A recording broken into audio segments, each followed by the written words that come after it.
Et là, vous tombez sur un prof d'électronique qui prend le temps d'expliquer aux autres élèves le mal dont vous souffrez.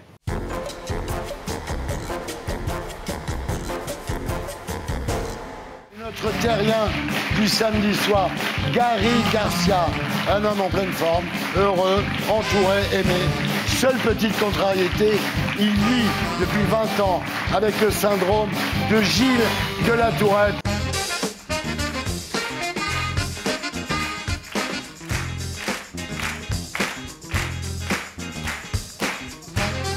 Gary Garcia, bonsoir. Bonsoir.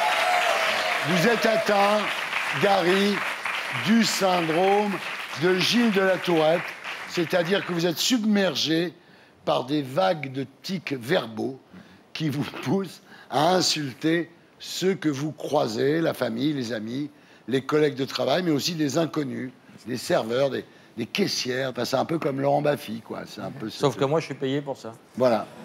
Lui, il est payé, mais moi, j'ai un mot du médecin. Voilà. C'est différent. On regarde. Salut. Salut. Je t'emmerde. Tiens. Ça va? Ouais, t'as bien dormi? Ouais. Il faisait pas trop chaud. Tiens. Fils de pute, je prends une goutte de café. Tu prends du café? Ouais. Tiens. Allez, okay. Tête de bite. Zub. Et tiens. Ouais. Alors, ton examen? Bah, 9h30, normalement, je crois. Pas trop stressé? Fils de pute. Dans le cul. Plus stressé de ce qu'il y a à faire avant. Zop. Tu baises. Salut. Au revoir. Salut. Petit catin. Et puis, je te dis merde. Ouais. C'est vrai. Voilà. Allez, à ce soir. Courage. Heureusement, vous avez décidé d'en rire, Gary. Aujourd'hui, vous êtes un salarié heureux qui peut insulter son patron en toute impunité. Enculé. Je t'emmerde, et je t'emmerde. MC Gabin. Tous les quais, tous les moins les gains, tous les dons, je reste concret. Direct, c'est la guerre. Je suis les braves, je suis celui qui sait, hein. Mais Tomé, la vérité sur toi, moi je la connais. Alors, Gary, vous êtes né le 17 juillet 1990 à Glaisé, dans le Rhône. Père chauffeur à la DDE, la direction départementale de l'équipement. Mère, femme au foyer. Une grande sœur, deux grands frères. Tout à fait. Vous êtes très proche de votre grand-père. Mes grands-parents habitaient juste à côté de la maison familiale. Les deux maisons communiquaient, comme terrasse. Et un des souvenirs que j'ai, c'est qu'avant de vous dire bonjour à mes parents, j'allais voir mes grands-parents. Je passais un petit moment avec lui et puis je partais après voir mes parents. Lorsque votre grand-père décède en 1998, vous avez 8 ans. C'est un choc terrible pour vous. Oui. À partir de là, vous développez des tics moteurs. Sautillement dans les jambes, haussement d'épaule, clignement d'yeux. Comme Sarko.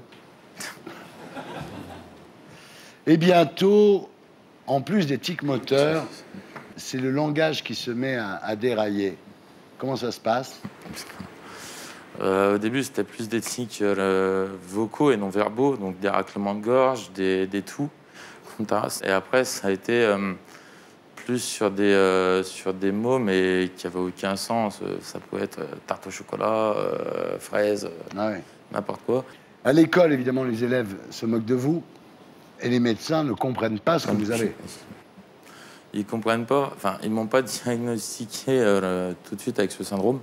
Il fallait avoir depuis plus d'1 an des tics moteurs et verbaux, et je n'avais que des tics moteurs à l'époque où j'allais voir les médecins.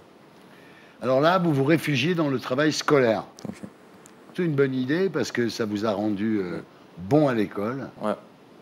Je pense que j'ai choisi à ce moment-là le bon côté du syndrome. Ouais. Me réfugier du bon côté de la barrière, on va dire, plutôt que les gens qui se renferment sur eux-mêmes. Ouais. Et c'est ça que je veux montrer, c'est qu'on peut... C'est à nous de choisir quand même, mais on peut y arriver. Taras. Alors, vous êtes en 4e quand un neurologue vous prescrit du Risperdal à forte dose. Le problème du Risperdal, c'est que les effets secondaires sont terribles et vous passez vos journées à dormir en cours, en fait. C'est ça. Vous ratez votre seconde à cause du Risperdal. Tout à fait. Et vous arrêtez le Risperdal. Pendant un temps, j'avais plus du tout de traitement médical. Et du coup, j'avais beaucoup plus de tics. Mais ça m'a pas empêché de faire mes études. comme Taras. À l'internat où vous êtes, les moqueries se sont transformées en harcèlement et surtout en harcèlement psychologique sur vos tics, mais aussi sur votre taille et votre poids. Alors vous êtes au bord de la dépression, vous avez même du mal à en parler de tout ça, quoi. Beaucoup de mal parce que je voulais pas faire souffrir mes parents avec ça. Il faut dire que vous commencez à ce moment-là à développer vos premiers tics de langage. Quand vous lisez, par exemple, un texte, vous répétez 3 ou 4 fois les 2 derniers mots de la phrase, quoi. Tout à fait. Alors, évidemment, ces tics sont un obstacle pour réaliser votre rêve. Vous vouliez travailler dans la marine. Oui. La salope. Non, pas celle-là. Ah bon. Je vais m'engager à la marine, oui. C'est pour ça que je m'étais mis en bac pro, dans un bac pro qui était en partenariat justement avec la marine nationale. Ouais. Alors, autre difficulté, les mots sortent de votre bouche sans stimuli extérieur. Maintenant, j'arrive à mieux à les contrôler. J'arrive à avoir une discussion à peu près normale. J'en ai toujours 2 ou 3 qui sortent. Télé. Non, j'aime pas ça.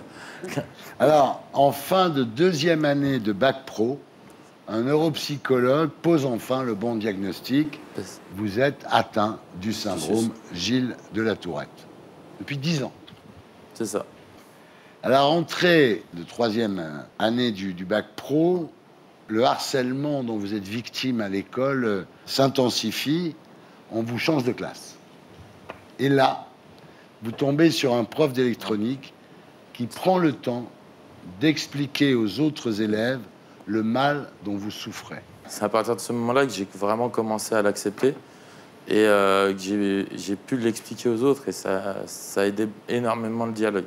Là, ça se passe bien, hein. Vous intégrez au groupe assez naturellement. Et à partir de là, ce qui est très important, c'est qu'on ne rit plus contre vous, mais avec vous. C'est ça. J'ai appris à en rire. Je l'ai vraiment accepté par la dérision grâce à mes camarades de terminale, comme Taras, qui m'ont beaucoup aidé en m'intégrant dans leur groupe. Et j'ai appris à en rire et j'en ris encore au jour d'aujourd'hui. Parce que je vois avec mes collègues de travail, elles en prennent plein la gueule. Et puis si je fais tout ce que je dis, elles en prennent plein le cul aussi, quoi. En 2009, vous décrochez enfin votre bac pro. Vous vous inscrivez en BTS, donc dans le même établissement. Et curieusement, c'est là que commencent à apparaître les tics de langage à caractère sexuel, les jurons, les insultes, des vagues d'insanité impossibles à réprimer. Je te nique, je te baisse, je t'encule, salope, catin, tête de bite, enfin ça y va. Hein. Ouais, il y avait un grand lexique. Alors ce qui est marrant, c'est que dès que vous entendez un nouveau juron, vous l'intégrez. Hein. Vous avez des amis portugais, vous intégrez les jurons portugais, vous intégrez des jurons en allemand, en arabe aussi. Vous êtes vraiment une éponge. Hein. En fait, si j'entends une insulte dans une phase où je suis en stress ou anxieux, je vais intégrer plus facilement en tic. Ouais. Et c'est plus ou moins contraignant suivant ce qu'on entend. On regarde. Là-dessus. Danke. Hop, quitte. Elle connaît. Merci bien. Au revoir, bon courage. Avec des caissières, quoi. N'importe quand. Et je ne choisis pas au moment où je prends une crise. Ouais. C'est ça le problème. Ouais. Mais pour draguer, ça doit pas être évident quand même, parce que si au premier rendez-vous, vous dites salope à la fille... Ça dépend, ça marche. Ça a eu marché. Ça a eu marché. En 2011, vous décrochez votre BTS, et là, il faut trouver du boulot. C'est pas évident, hein. Non. Quand on insulte ses collègues et son patron... Surtout les patrons aux entretiens d'embauche. Ouais. Bonjour enculé, ça jette un froid, quoi. Ça peut rapprocher aussi. Oui, tout dépend du patron, t'as raison. Hein. Après, enculé, c'est le plus gentil que j'ai. Ah ouais, et le pire, c'est quoi? Non, je le dirai pas. Ah, c'est vraiment violent, Ouais. quoi. Ouais. Ben, on va attendre. Je peux attendre. Mais vous finissez par vous faire une place au sein d'une équipe dans une société qui fabrique du matériel médical. Oui, ils m'ont très bien accepté avec ma maladie. Ils en rigolent avec moi, justement. Ouais. Et si jamais, dans la journée, je me sens fatigué, que j'ai besoin d'évacuer mes tics, il me laisse 5-10 minutes pour sortir tranquille dehors tout seul, évacuer et retourner bosser après. Donc c'est vrai que c'est très appréciable. Alors, quand vous passez votre oral aussi, les examinateurs sont extrêmement bienveillants avec vous, en fait. Oui, parce que vu ce que je leur ai dit comme insulte et que j'ai réussi à l'avoir, oui, ils ont été très bienveillants. On regarde.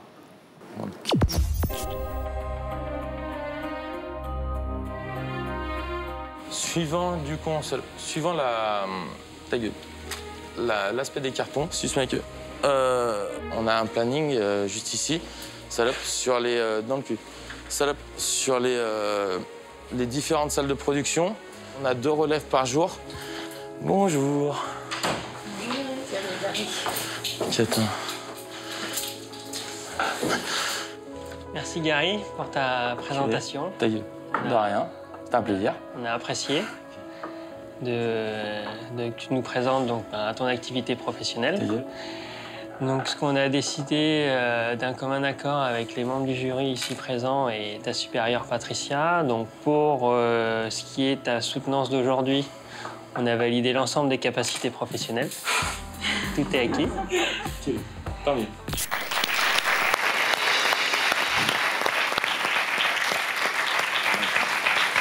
Donc là, vous êtes technicien logistique. Et vous avez décidé, donc, maintenant que vous avez un boulot, de reprendre votre vie en main. Oui. Vous faites du sport. Vous avez perdu 28 kilos en 4 mois. C'est quand même pas mal. Je crois qu'on peut vous féliciter. Un bon début.